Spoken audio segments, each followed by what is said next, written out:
చంద్రబాబు నాయకత్వంలోని కూటమి ప్రభుత్వం 35 కోట్లతో హెచ్ఎల్సీ ప్రధాన కాలువ మరమ్మతులు చేపట్టిందని ప్రభుత్వ విప్ కాల్వ శ్రీనివాసులు పేర్కొన్నారు. ఏటా ఆయకట్టుదారుల కంటి మీద కునుకు లేకుండా చేస్తున్న కాలువ గండ్లకు ఈ పనులతో శాశ్వత పరిష్కారం లభిస్తుందన్నారు. డి హిరేహాల్ మండలం నాగులాపురం వద్ద జరుగుతున్న హెచ్ఎల్సీ పనులను ఆయన పరిశీలించారు. ఈ సందర్భంగా ఆయన కాలువకు సాగునీరు అందే లోపల పనులు పూర్తి చేసేలా సమగ్ర ప్రణాళిక రూపొందించామన్నారు. పనులు ఆగస్టు ఆఖరికి పూర్తి చేయిస్తామన్నారు.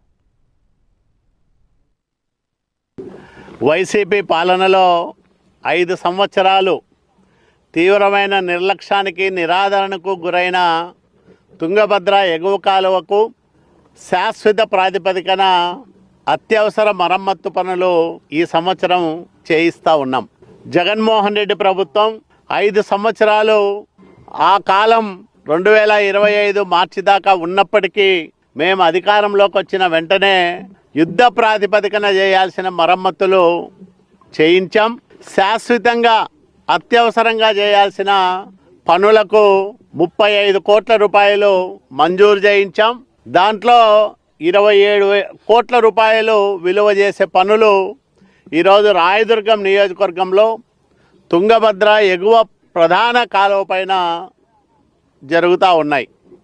మరో 8 కోట్ల రూపాయల పనులు ఉరవకొండ నియోజకవర్గంలో జరుగుతూ ఉన్నాయి.